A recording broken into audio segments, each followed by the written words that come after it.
Sophia. Thank you so much for being here. It's a pleasure. Thank you so much for having me in. What made you choose PCC?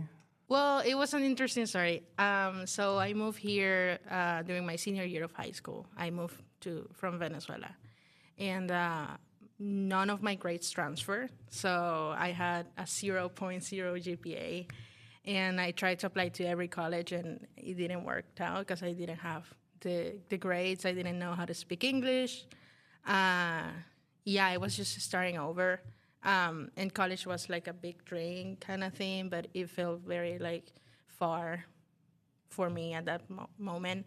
But I decided to like work hard, and during my senior year, I put a lot of effort into it, and I graduated with a great GPA with 4.0. And I decided to go to PCC because that's kind of where I was able to kind of like access, for free, kind of like education for free in my case. And it was kind of like a good program for me to get better in English and also for just get more experience before actually going to college. I feel like it was kind of like the best decision that I was able to do at that moment because I think I really needed the extra time, and I found the right people that pushed me to make it happen. Maybe before PCC or without PCC, I wouldn't be able to get to actual college level bachelor's degree, I would say. The faculty here really care about the students, and they are really passionate about it, especially the music faculty.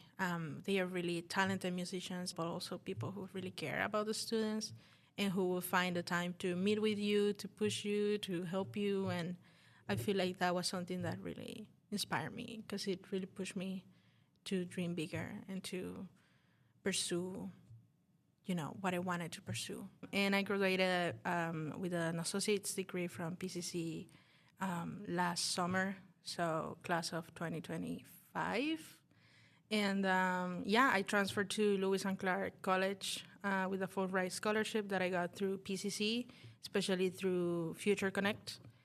You play a variety of instruments, but you've said the guitar has been with you since day one. What are some of your earliest memories with the guitar? I have a lot of memories. I remember, the first time that I got my first guitar was through my grandma. I used to go with her to the bank to cover her.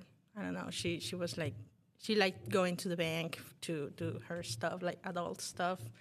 And next to the bank, there was next to the bank branch or whatever that was, there was a music store. And one day I was like, oh, Grandma, I really want this guitar. I saw a guitar. It was a little green guitar in it. And she didn't have the money at that time, but she decided to save. And I didn't know she was saving money for it, but she decided to save. And one day I went back from school, and there was the guitar in the living room.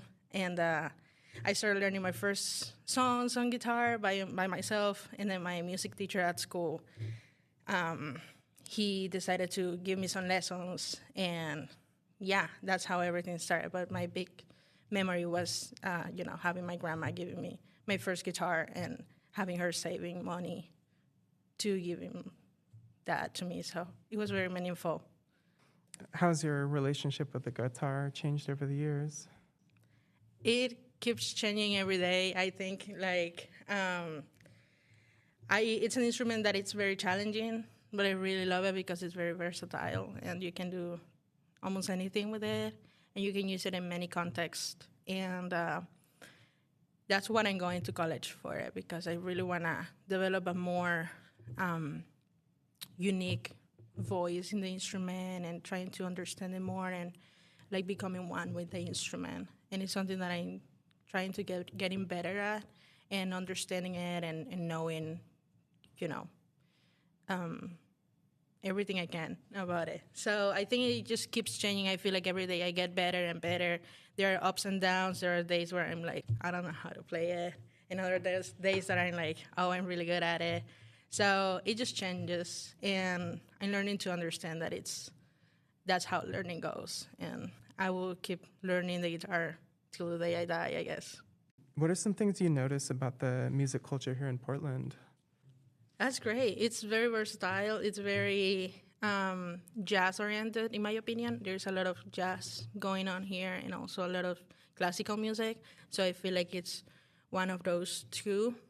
There's not a lot of Latin music going on, and that's why I decided to also pursue that and be a little different and kind of like break down barriers for other people who wants to make more Latin music, more contemporary music, more music in other languages. And I think it's going great, and I'm very excited that people like it and that people are very open.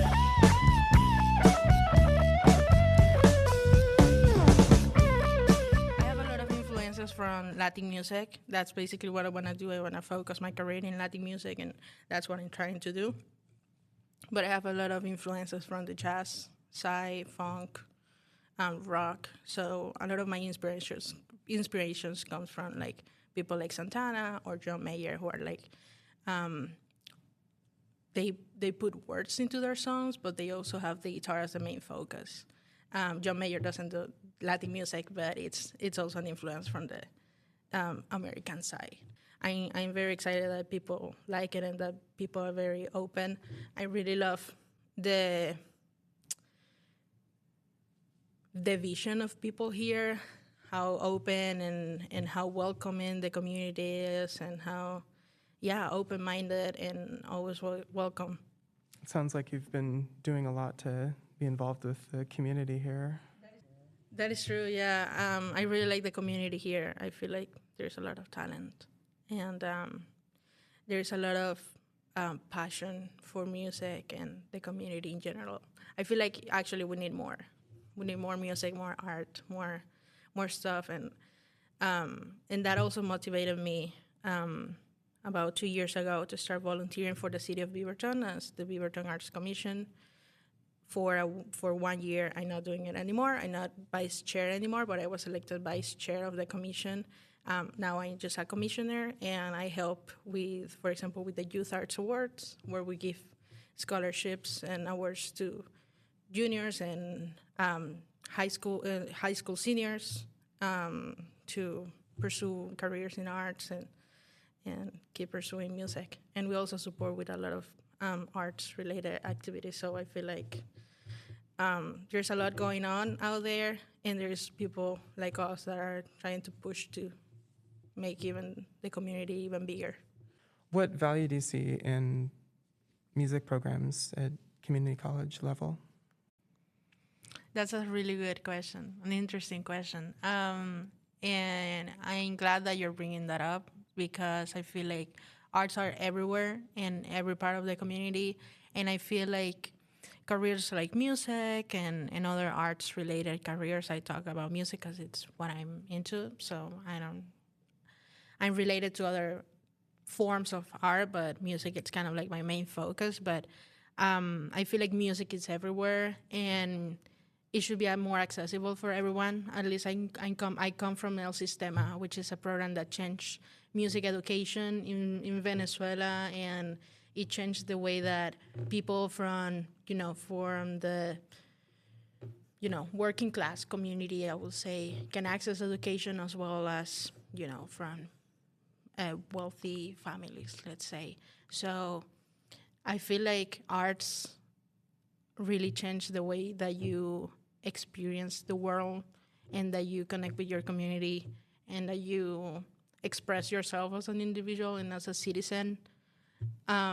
So having music education as a way to improve the life of people, I think it's super valuable, and being it super easy to access at a community college level, at a high school level, at a middle school level, I feel like it can really change the way that we raise the future generations, and that we connect with the community in general.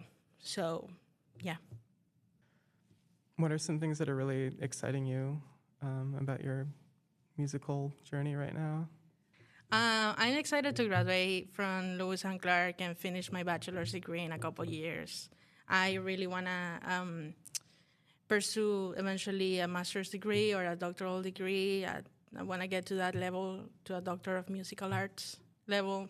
So it's a great starting point for me, Lewis and Clark, and yeah, I really want to obtain my bachelor's degree. It was like a big dream just 3 or 4 years ago, and now it's closer and closer, so it's very exciting. And well, keep making music, and I have my album coming up in next year, so that's something that's really exciting for me. I'm working on an album that's gonna be a tribute to Latin music with original compositions. So we're gonna have, I'm kind of like doing my take on different like styles of Latin music and using them in my own perspective, or putting them into my own perspective, my own voice with the electric guitar and with original compositions, bilingual compositions. So it's gonna be a lot of Spanish, but also Spanglish in it, and there's gonna be a lot of guitar solos and amazing players, and it's an album that's being produced by me, but also with musicians from Portland, but also from different parts of Latin America, and especially from Venezuela. So it's kind of like a multicultural, multilingual album. So I'm excited about that.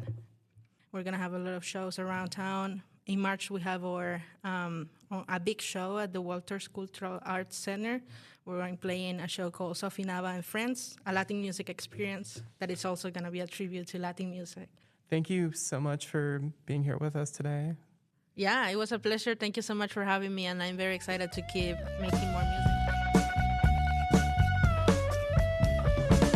Esa mujer me está matando, me ha espinado el corazón.